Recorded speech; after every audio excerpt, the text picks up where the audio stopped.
10ই মে 2000। রাত তখন প্রায় 9টা। বাইরে বজ্র বিদ্যুৎ সহ প্রবল বৃষ্টি চলছে। কোলাপুরের সেই শান্ত পরিবেশ জুড়ে তখন শুধু টুপটাপ বৃষ্টির শব্দ আর দূরের বজ্রপাতের গর্জন। ঠিক সেই সময় নামদেব বিদ্র নামে একটি ব্যক্তির ফোন আসে।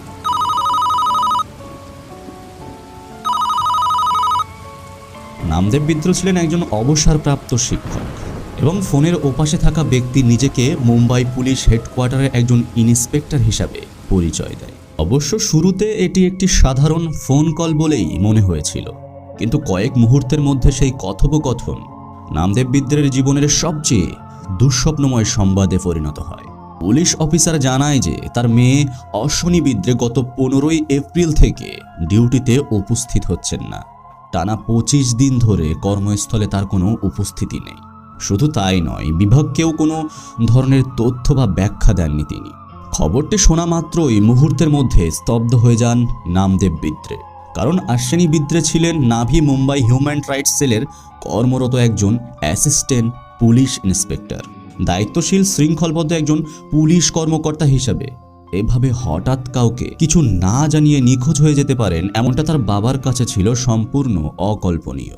পুলিশ হেডকোয়ার্টার থেকে পাওয়া এই একটি তথ্যই যেন পুরো পরিস্থিতিকে রহস্যের ভিতরে ঢেকে দেয়। যে মেয়ে পুলিশের পোশাক পরে মানুষের নিরাপত্তা নিশ্চিত করতেন, হঠাৎ করেই তার কোনো খোঁজ নেই। কোলাপুরের সেই বৃষ্টি ভেজা রাতে ধীরে ধীরে এক অজানা আশঙ্কা ঘিরে ধরতে শুরু করে নামদেব বিদ্রকে। পুলিশের সেই অপ্রত্যাশিত ফোন কল পাওয়ার পর নামদেব বিদ্রের উদ্বেগ মুহূর্তেই কয়েক গুণ বেড়ে যায়। তিনি আর এক মুহূর্ত দেরি না করে অশ্বিনীর মোবাইল নাম্বারে বারবার ফোন করতে শুরু করেন। বাইরে তখন প্রবল বৃষ্টি চলছে, আর ঘরের ভিতরে উৎকণ্ঠায় একের পর এক কল করেই যাচ্ছেন তার বাবা, অর্থাৎ নামদেব বিদ্রে। কিন্তু প্রতিবারের একই ফল আসছিল। ফোনের ওপাশে ভেসে আসছিল একটি যান্ত্রিক কণ্ঠ, আপনি যে নাম্বারে ফোন করেছেন সেটি এখন সুইচড অফ আছে। অবশেষে নামদেব অস্থির হয়ে তার ছেলে আনন্দের কাছে ফোন করেন। আনন্দ জানায় অশ্বিনী হয়তো সত্যিই কোনো দুর্গম জায়গায় রয়েছেন। তিনি মনে করিয়ে দেন এপ্রিল মাসের মাঝামাঝি সময়ে অশ্বিনী তাকে একটি বার্তা পাঠিয়েছিলেন।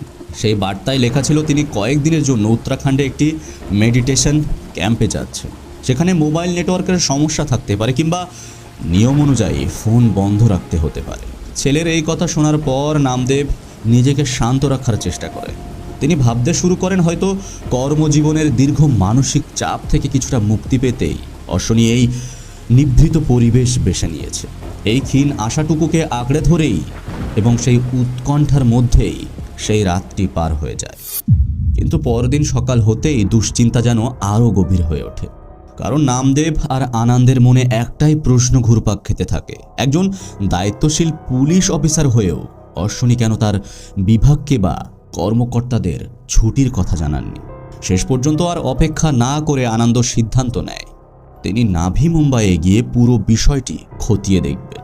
আনন্দ যখন নাভি মুম্বাইয়ের কলম্বলি এলাকায় পৌঁছায় তখন রহস্য যেন আরও ঘনীভূত হয়ে ওঠে। অশ্বিনী যে ফ্ল্যাটে ভাড়া থাকতেন সেখানে গিয়ে তিনি দেখেন দরজায় একটি বড় তালা ঝোলানো আছে। ওয়েলকাম, আমি শাহিদ। আজকের এই ঘটনাটি শুধুমাত্র একটি অপরাধের বিবরণ নয়, এটি একদিকে যেমন একটি তদন্তের গল্প, অন্যদিকে তেমনই সমাজের ভিতরে থাকা অন্ধবিশ্বাস আর ভুল সিদ্ধান্তের ফলাফলকেও তুলে ধরে। ভিডিওটি শেষ পর্যন্ত দেখলে আপনারাও বুঝতে পারবেন একজন সচেতন মানুষ হিসাবে কতটা সতর্ক থাকা জরুরি এবং চারপাশের মানুষের উপর অন্ধভাবে ভরসা করা কখন কখন বিপদের কারণ হয়ে দাঁড়াতে পারে। সবচেয়ে গুরুত্বপূর্ণ বিষয় হলো আইন ও রক্ষার দায়িত্বে থাকা একজন মানুষই যদি আইনকে উপেক্ষা করে ভুল পথে হাঁটেন, তখন সাধারণ মানুষের নিরাপত্তা কোথায় গিয়ে দাঁড়ায়। পেশার আড়ালে মানুষের মানসিকতা কতটা ভিন্নভাবে কাজ করতে পারে, এই ঘটনাটি তারই একটি বাস্তব উদাহরণ। তো যাই হোক, প্রতিবারের মতো আপনাদের কাছে আমার অনুরোধ, ভিডিওটি যদি তথ্যবহুল বলে আপনাদের মনে হয় তাহলে অবশ্যই ভিডিওটিতে একটি লাইক দিতে ভুলবেন না। আর যারা নিয়মিত আমাদের এই ভিডিওগুলো দেখেন তাদের কাছে অনুরোধ, তারা দয়া করে চ্যানেলটি সাবস্ক্রাইব করে নেবেন। তো চলুন এবার ফিরে যাই মূল ঘটনায়। কলম্বোলির সেই নিস্তব্ধ করিডোরে বন্ধ ফ্ল্যাটের সামনে দাঁড়িয়ে আনন্দ কয়েক মুহূর্ত চুপচাপ স্থির হয়ে দাঁড়িয়ে রইলেন। চারপাশে নীরবতা আর তালাবদ্ধ দরজাটা যেন পুরো পরিস্থিতিকে আরো রহস্যময় করে তুলছিল। তিনি বুঝতে পারলেন এখানে দাঁড়িয়ে থেকে কোনো সমাধান পাওয়া যাবে না, তাই সময় নষ্ট না করে আশেপাশের লোকজনের কাছ থেকে খোঁজ খবর নেওয়ার সিদ্ধান্ত নেন। এরপর তিনি ধীরে ধীরে প্রতিবেশী এবং ওই এলাকার পরিচিত লোকজনের সঙ্গে কথা বলতে শুরু করেন। আনন্দ যখন অশ্বিনীর বিষয়ে প্রতিবেশীদের কাছে জানতে চাইল, প্রতিবেশীরা খুব একটা পরিষ্কার কিছু বলতে পারেননি। তারা জানালো বেশ কিছুদিন হলো অশ্বিনীকে এই ফ্ল্যাটে বা তার চারপাশে কোথাও দেখা যাচ্ছে না। তাদের মতে অশ্বিনীর সঙ্গে প্রতিবেশীদের খুব একটা যোগাযোগও ছিল না, ফলে তিনি কোথায় গেছেন বা কেন তাকে আর দেখা যাচ্ছে না এই বিষয়ে কেউ কিছুই জানতেন না। এই তথ্যগুলো শোনার পর আনন্দের মনে দুশ্চিন্তা আরও বাড়তে থাকে, কারণ এখনো পর্যন্ত কোনো স্পষ্ট সূত্রই পাওয়া যাচ্ছিল না। তবে কথোপকথনের এক পর্যায়ে একজন প্রতিবেশী হঠাৎ একটি গুরুত্বপূর্ণ তথ্য দেন। তিনি জানান অশ্বিনী যে বিভাগে কাজ করতেন সেখানে অভয় কুন্দকর নামে এক সিনিয়র পুলিশ অফিসার আছেন। ওই প্রতিবেশী আরও জানায় যে অশ্বিনী এবং অভয় একই ডিপার্টমেন্টে কাজ করার কারণে একে অপরকে চিনতেন এবং পেশাগতভাবে তাদের যোগাযোগও ছিল। তিনি আনন্দকে আরও পরামর্শ দেন যে যদি অশ্বিনীর বিষয়ে কোনো নির্ভরযোগ্য তথ্য জানতে হয় তাহলে অভয় কুরন্দকের সঙ্গে যোগাযোগ করাটাই সবচেয়ে ভালো হবে। এই নামটি শোনার পর আনন্দের মনে কিছুটা আশার আলো জ্বলে ওঠে। এতক্ষণ পর্যন্ত যে অন্ধকার ছিল সেখানে যেন একটা ছোট্ট সূত্র পাওয়া গেল। তিনি ভাবতে শুরু করেন একজন সহকর্মী এবং সিনিয়র অফিসার হিসাবে অভয় নিশ্চয়ই জানাবেন অশ্বিনী কোথায় আছেন এবং কেন তার ফোন বন্ধ রয়েছে।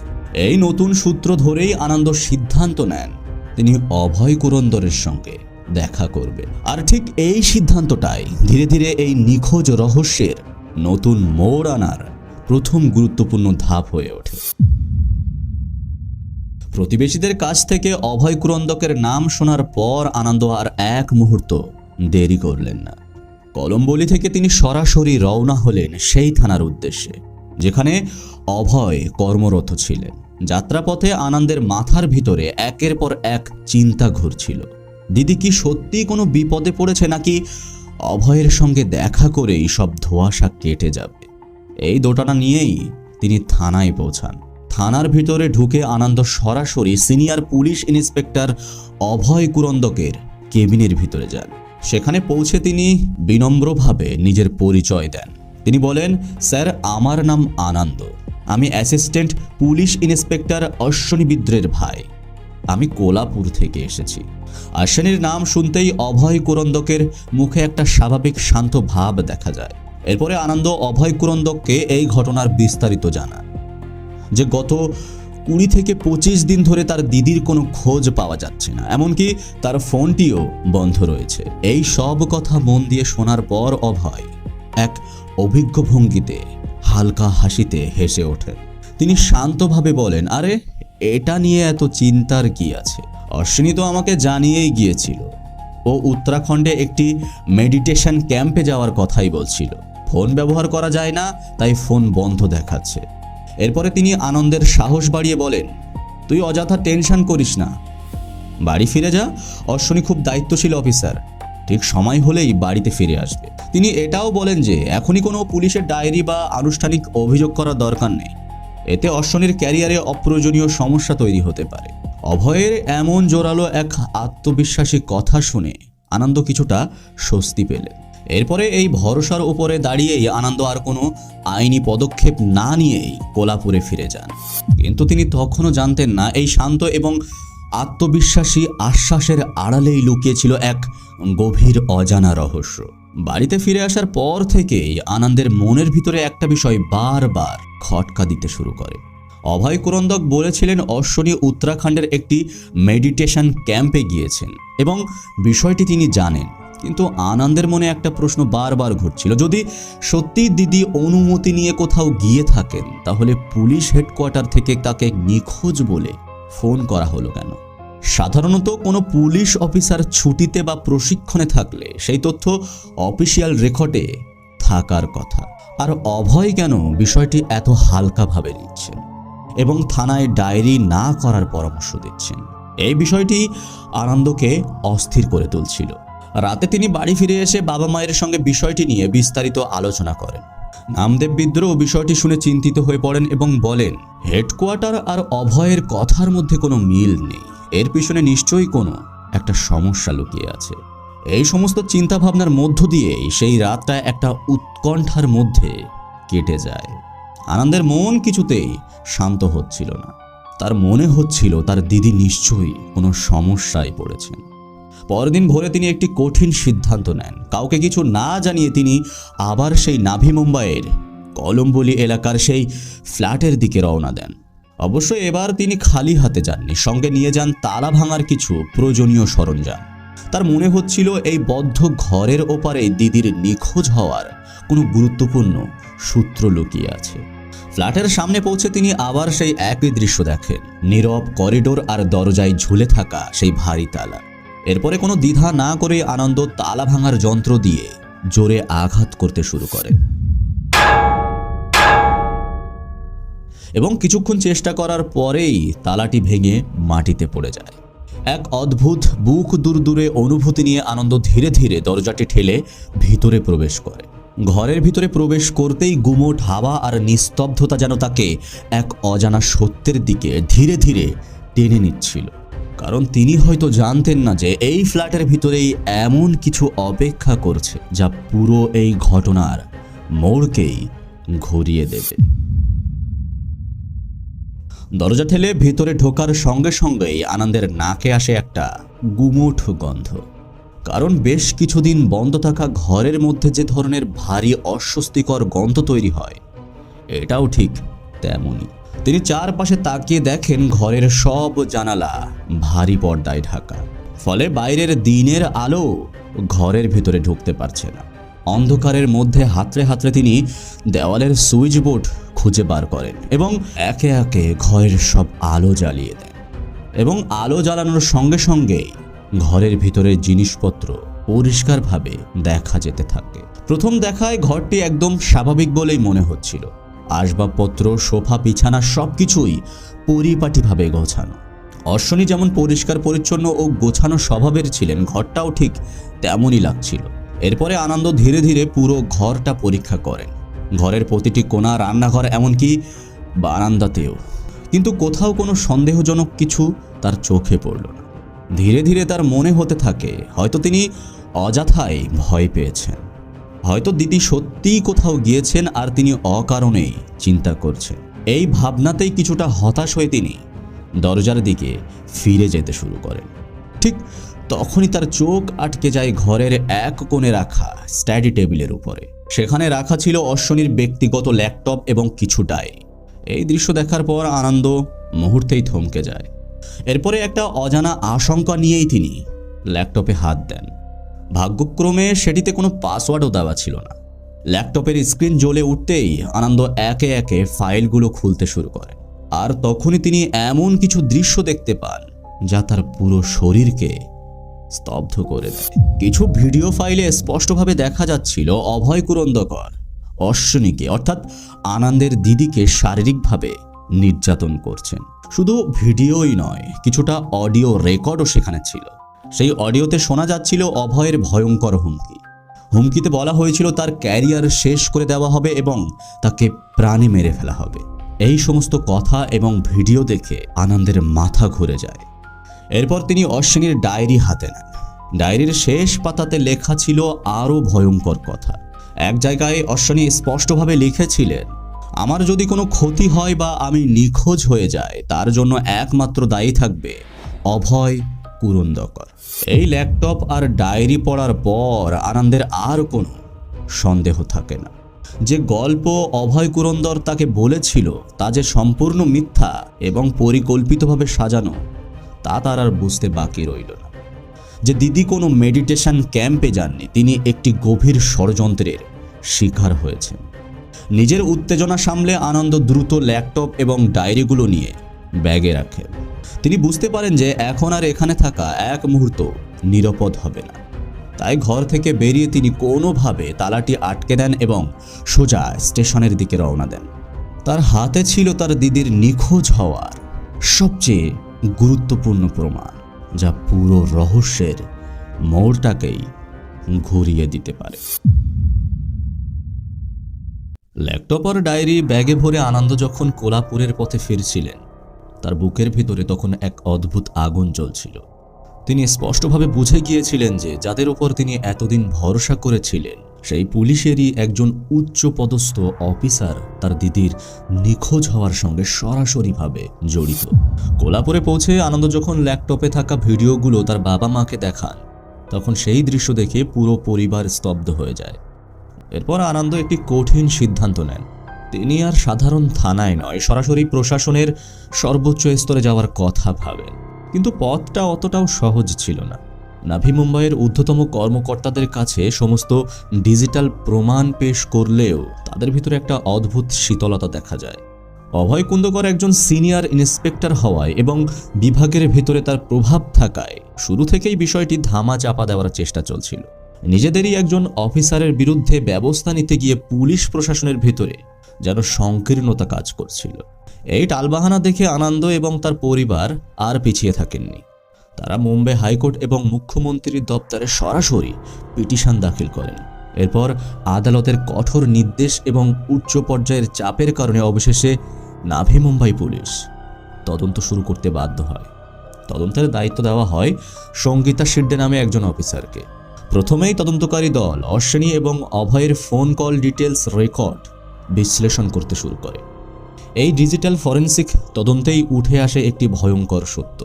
অশ্বিনী নিখোঁজ হওয়ার আগের রাত অর্থাৎ 12 এবং 11 এপ্রিল 2016 এর মাঝামাঝি সময়ে অভয় কুরন্দকর এবং তার দুই সহযোগী কুন্দন ভান্ডারী এবং মহেশ, এই দুজনার ফোন লোকেশন বারবার একই এলাকায় পাওয়া যায়। সবচেয়ে গুরুত্বপূর্ণ তথ্য আসে সেই রাত প্রায় 2টোর দিকে, যখন অশ্বিনীর ফোনের সিগন্যাল হঠাৎ করেই চিরতরে বন্ধ হয়ে যায়। ঠিক সেই সময় অভয় এবং সহযোগীদের ফোনের লোকেশন ভাইসখাড়ির নির্জন এলাকায় প্রায় 40 থেকে 45 মিনিট স্থিরভাবে অবস্থান করে। এই ডিজিটাল প্রমাণ এবং ল্যাপটপ থেকে উদ্ধার হওয়া ভিডিওগুলো হাতে পাওয়ার পর পুলিশ অবশেষে অভয় কুরন্দরকে জিজ্ঞাসাবাদের জন্য ডেকে পাঠায়। থানায় এসে প্রথমে অভয় নিজেকে সম্পূর্ণ নির্দোষ বলে দাবি করেন। তিনি বলেন অশ্বিনীর সঙ্গে তার সম্পর্ক ভালো ছিল এবং হয়তো সে নিজে থেকেই কোথাও চলে গেছে।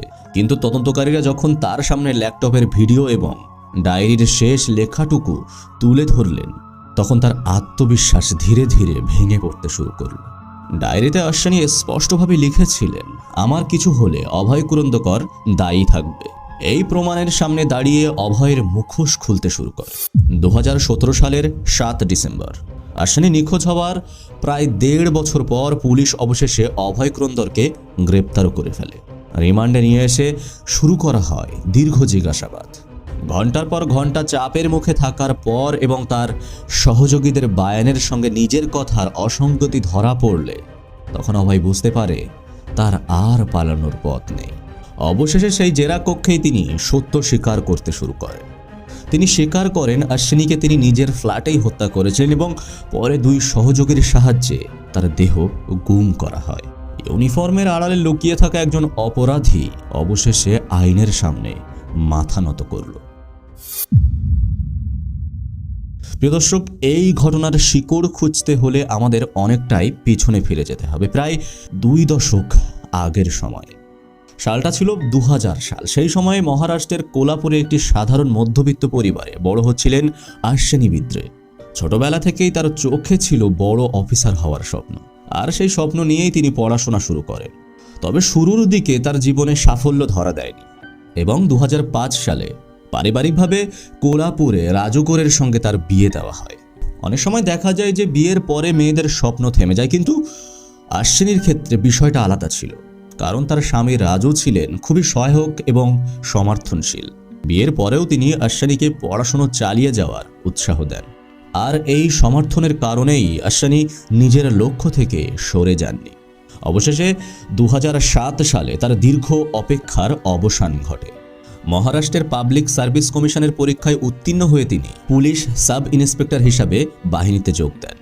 এরপরে 2010 সালে পুনেতে পোস্টিং থাকাকালীন অশ্বিনী একটি কন্যা সন্তানের জন্ম দেয়। একদিকে মাতৃত্বের আনন্দ, অন্যদিকে স্বপ্ন পূরণের সাফল্য। সব মিলিয়ে তার জীবন তখন অনেকটাই স্থিতিশীল ছিল। কিন্তু এই সাফল্যের মাঝেই ধীরে ধীরে তার জীবনে প্রবেশ করে অভয় কুরন্দকর নামের একজন সিনিয়র পুলিশ অফিসার। অভয় ছিল বয়সে অনেক বড় এবং পদমর্যাদার দিক থেকেও অনেকটাই উপরে। তখন তিনি রায়গড় ও থানে রুরাল এলাকায় কর্মরত ছিলেন। তার ব্যক্তিগত জীবন বাইরে থেকে বেশ স্বাভাবিক মনে হতো। স্ত্রী ও সন্তান নিয়ে একটি সংসারও ছিল তার। বাইরে থেকে তাকে দেখলে একজন আদর্শ অফিসার বলে মনে হলেও তার ভেতরের দিকটা ছিল অনেকটাই জটিল। 2013 সালে অশ্বিনী যখন প্রমোশন পেয়ে অ্যাসিস্ট্যান্ট পুলিশ ইন্সপেক্টর হন এবং সাঙ্গলিতে বদলি হন, তখন তার সঙ্গে অভয়ের প্রথম পরিচয় হয়। কর্মক্ষেত্রে থাকাকালীন অশ্বিনীর দক্ষতা এবং সরলতা অভয়ের দৃষ্টি আকর্ষণ করে। অন্যদিকে অভয়ের অভিজ্ঞতা এবং ব্যক্তিত্ব অশ্বিনীকে ধীরে ধীরে প্রভাবিত করতে শুরু করে। কাজের প্রয়োজন থেকে শুরু হওয়া আলাপ খুব দ্রুতই ব্যক্তিগত পর্যায়ে পৌঁছে যায়। অভয় এমনভাবে অশ্বিনীর ভরসার জায়গা হয়ে ওঠেছে, তিনি নিজের ব্যক্তিগত সমস্যাগুলো তার সঙ্গে শেয়ার করতে শুরু করে। ধীরে ধীরে এই সম্পর্ক এক অসম আবেগের দিকে এগোতে থাকে। অভয় অশ্বিনীকে প্রতিশ্রুতি দেন যে তিনি তার স্ত্রীকে ডিভোর্স দেবেন এবং অশ্বিনীকে বিয়ে করে তাকে একটি নতুন জীবন দেবেন। এই মায়াবী কথায় অশ্বিনী ধীরে ধীরে নিজের সিদ্ধান্তের ভারসাম্য হারাতে শুরু করেন। তিনি নিজের সংসার এবং সন্তানকে পেছনে ফেলে মুম্বাইয়ের কলম্বোলিতে একটি আলাদা ফ্ল্যাটে ভাড়া থাকতে শুরু করেন। তিনি তখন বিশ্বাস করতেন তিনি হয়তো জীবনের নতুন এক অধ্যায় শুরু করছেন, কিন্তু তিনি বুঝতে পারেননি যাকে তিনি আশ্রয় ভাবছেন সেই মানুষটাই ধীরে ধীরে তার জন্য এক অন্ধকার ফাঁদ তৈরি করছে। এভাবেই একটি সম্পর্ক শুরু হয়েছিল মুগ্ধতা দিয়ে, যা শেষ পর্যন্ত গিয়ে দাঁড়ালো এক ভয়াবহ এবং রক্তাক্ত পরিণতিতে। প্রিয় দর্শক, অশ্বিনী এবং অভয়ের এই গড়ে ওঠা সম্পর্ক খুব বেশি দিন সুখের থাকেনি। অশ্বিনী চেয়েছিলেন অভয় তার প্রতিশ্রুতি রক্ষা করবে, নিজের স্ত্রীকে ডিভোর্স দিয়ে তাকে সামাজিকভাবে গ্রহণ করবে। কিন্তু অভয় কুরন্দকর ছিলেন একজন ধূর্ত মানসিকতার মানুষ। তার কাছে এই সম্পর্ক ছিল কেবল ক্ষমতার খেলা এবং ব্যক্তিগত লালসার এক অন্ধ অধ্যায়। যখনই অশ্বিনী বিয়ের বিষয়ে চাপ দিতে শুরু করেন, তখন থেকেই অভয়ের আসল চরিত্র ধীরে ধীরে প্রকাশ পেতে থাকে। ভালোবাসার জায়গা দখল করে নেওয়ার ভয়, আর সেই ভয় থেকেই শুরু হয় মানসিক ও শারীরিক নির্যাতন। যে নির্যাতনগুলো কম্পিউটার অর্থাৎ ল্যাপটপে রেকর্ড করা ছিল। ল্যাপটপে পাওয়া ভিডিওগুলোতে স্পষ্টভাবে দেখা যায় কিভাবে অভয় এক নারীর উপর অমানবিকভাবে আক্রমণ চালাচ্ছিলেন এবং সেই সময় অশ্বিনীর উপরে হামলা এবং নির্যাতন হুমকির কিছু গোপন দৃশ্য তিনি রেকর্ড করতে শুরু করেন এবং এই অডিও ও ভিডিওগুলোই পরবর্তীতে প্রমাণ হিসাবে উদ্ধার করা হয়। অভয় যখন বুঝতে পারেন যে অশ্বিনী আর ভয় পাচ্ছে না এবং তার কাছে থাকা প্রমাণগুলো তার ক্যারিয়ার ধ্বংস করে দিতে পারে, তখনই তিনি চূড়ান্ত সিদ্ধান্ত নেন। অশ্বিনীকে চিরতরে সরিয়ে দেওয়ার এক ভয়ঙ্কর পরিকল্পনা তৈরি করা হয়। এই পরিকল্পনার অংশ হিসাবেই অভয় বাজার থেকে কিছু সাধারণ ঘর রং করার পেইন্ট কিনে আনেন। প্রথমে এটি একটি সাধারণ বিষয় বলে মনে হলেও এর পিছনে ছিল অত্যন্ত ঠান্ডা মাথার এক অপরাধী চিন্তা। তিনি জানতেন হত্যার পর প্রমাণ লুকাতে ঘরের ভিতরের রক্তের দাগ মুছে ফেলতে হবে, আর সেই কারণেই এই রং ছিল তার পরিকল্পনার একটি গুরুত্বপূর্ণ অংশ। অবশেষে আসে সেই কাল রাত্রি 2016 সালের 11 এপ্রিল। অভয় অত্যন্ত কৌশলে অশ্বিনীকে ভাইন্দর বা থানের একটি ফ্ল্যাটে ডেকে আনে। অশ্বিনী ভেবেছিলেন হয়তো এবার সম্পর্ক নিয়ে কোনো সমাধান হয়ে যাবে, কিন্তু তিনি জানতেন না সেই ফ্ল্যাটেই অপেক্ষা করছিল এক ভয়ঙ্কর পরিণতি। ফ্ল্যাটে ঢোকার কিছুক্ষণের মধ্যেই তাদের মধ্যে বিয়ের বিষয় নিয়ে তীব্র ঝগড়া শুরু হয়। এক পর্যায়ে পরিস্থিতি নিয়ন্ত্রণের বাইরে চলে যায় এবং অভয় অশ্বিনীর উপরে আক্রমণ করে বসে এবং সেই মুহূর্তেই তিনি নৃশংসভাবে অশ্বিনীকে হত্যা করে ফেলে।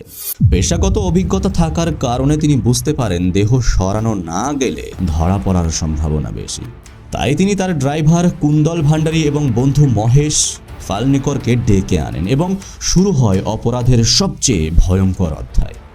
অশ্বিনীর সেই নিথর দেহ বাথরুমে নিয়ে গিয়ে সেটিকে টুকরো টুকরো করা হয় যাতে সহজে লুকানো যায় এবং পরবর্তীতে সেই অংশগুলো টুকরো করে ফ্রিজের ভিতরে রাখা হয় যাতে দুর্গন্ধ না ছড়ায়।